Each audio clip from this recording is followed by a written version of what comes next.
Ani sama neverím, že ho držím v ruke. Ak by ste chceli si vypočuť celý ten príbeh môj o ikoniku, tak to sa musíte v kľudičku posadiť, lebo idem to na vás všetko vybaliť.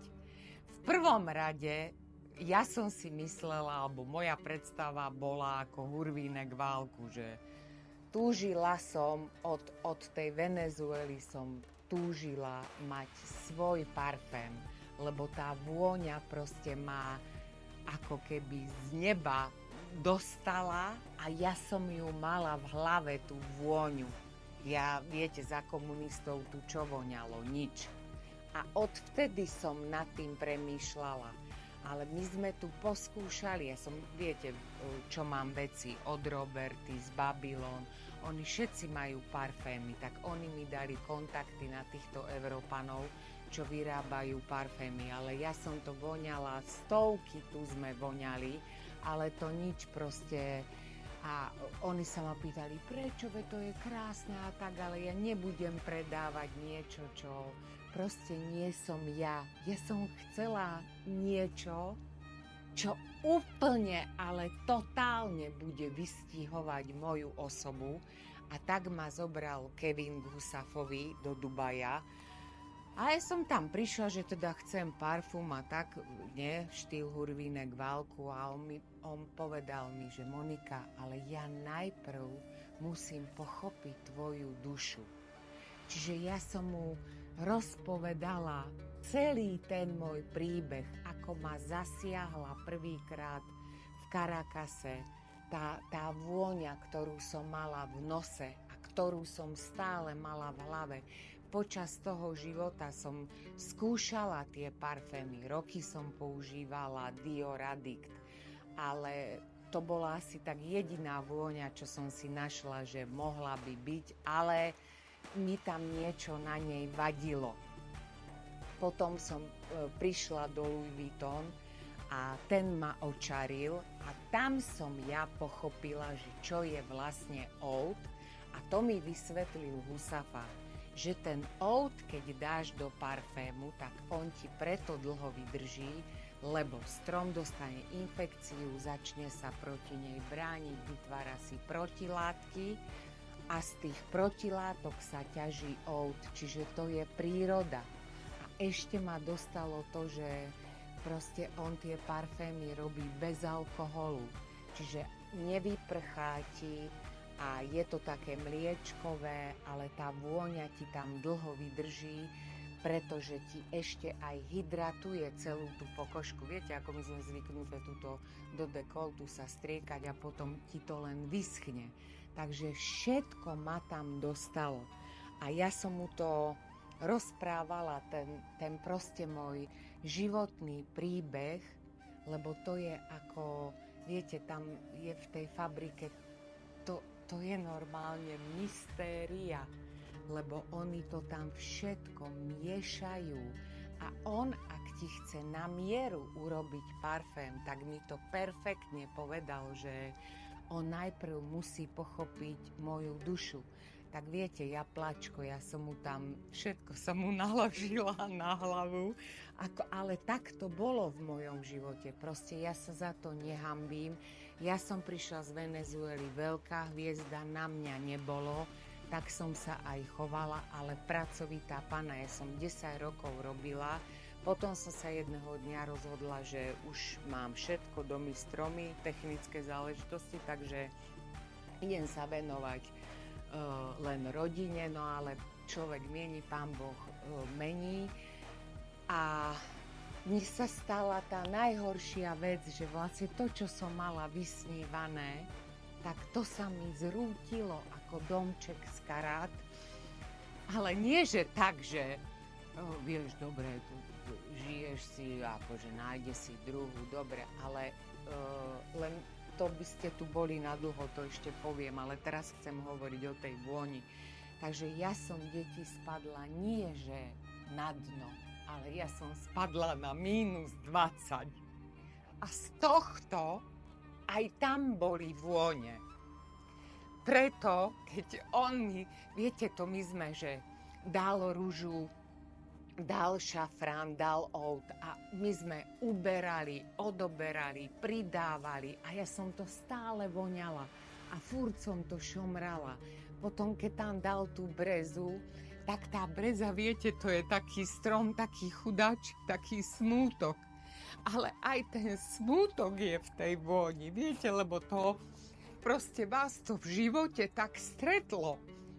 A preto som to tam chcela mať, aby som to cítila, preto som mu dala aj ten hashtag, že som neporaziteľná. Ale to môže byť aj pre muža, lebo podľa mňa aj mužom sa to stáva v živote. Čiže aj to som smerovala, aby bol unisex. A keď sa navoniaš s tým, tak proste najprv ťa to obalí, že to je silné, potom to ako keby slabne, potom je tam taký ten smútok, tá breza a do toho normálne, ale to som mu slúbila, že to neprezradím, hej, to je tajná ingrediencia, však on si nemôže to všetko vyzvoniť, Husafa. Takže to mi normálne, to keď tam dal, tak to som vedela, že to je ono, pretože normálne ako ten Fénix, čo stane z toho popola a vieš, roztiahne tie krídla, že normálne až nebo zastane, tak vtedy som povedala, že áno. A Husafa chudák sa aj prežehnal, lebo ja som si fakt myslela, že to bude na chvíľočku, že to bude brnkačka, ale to trvalo skoro 3 roky. Teraz si zoberte, že on ma zobral tam vedľa, to bola obrovská fabrika na flakóny a ja som tam vošla a ja som sa skoro picla, tam bolo 500 000 flakónov, proste celý svet som tam zbadala, vieš, Adikty, Diory, proste tie flakóniky, ale to ja som nevedela, že to si mám teda nastajlovať a to som až potom na to prišla, aké je to zložité, lebo ja som si mala vybrať vrchnáčik a flakón a farbu a teraz vyber si z 500 000 kusov vrchnáčikov, tam sme to skúšali, však ja som tam zabila hodiny až dni, hej, a stále som, Kevko, tak ktorý, vieš, išli sme vylúčovacou metódou, stále som v tom nemala jasno, tú farbu som nemala jasnú, proste stále som nad tým rozmýšľala, aby som to bola ja a aby aj ten flakón bol taký, že proste tam sa skrýva niečo, duša človeka, ktorý si prešiel svoju púť, lebo už je bez veku. No a tak už toto nemalo konca a potom sme išli do tých obalov.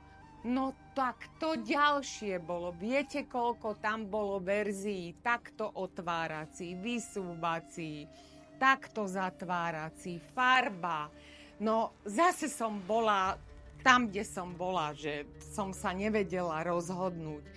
A potom som si povedala, že toto všetci ma odhovárali, všetci, lebo mi povedali, že to je Monika, to je veľké, to bude drahá doprava, to nikto nemá taký veľký obal. Ale ja som to tak chcela, pretože ten parfém je veľký a on si vyžaduje ten veľký obal, aby som aj v tomto vás všetky držala na príjme s tou hlavou, ktorá ťa pletie, že to budeš mať niekde ako kus nábytku a za každým ti na to padnú oči, že ty si Markíza, ty si ikonik, ty si proste neporaziteľná, lebo ty si to všetko zvládla, stala si z toho popola, vyletela si ako ten Fénix a aj Boh sa nad tým usmial.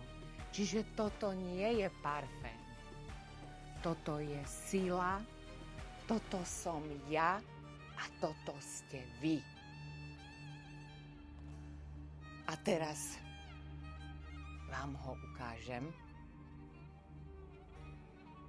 Alebo viete čo? Ešte nie. Ale ak už nemôžete vydržať, tak mi napíšte do komentára slovo Telegram a ja vám pošlem link, ktorým sa môžete dostať do našej tajnej komunity a tam ho pre vás prednostne odhalím ešte pred tým, ako ho budú vidieť ostatní.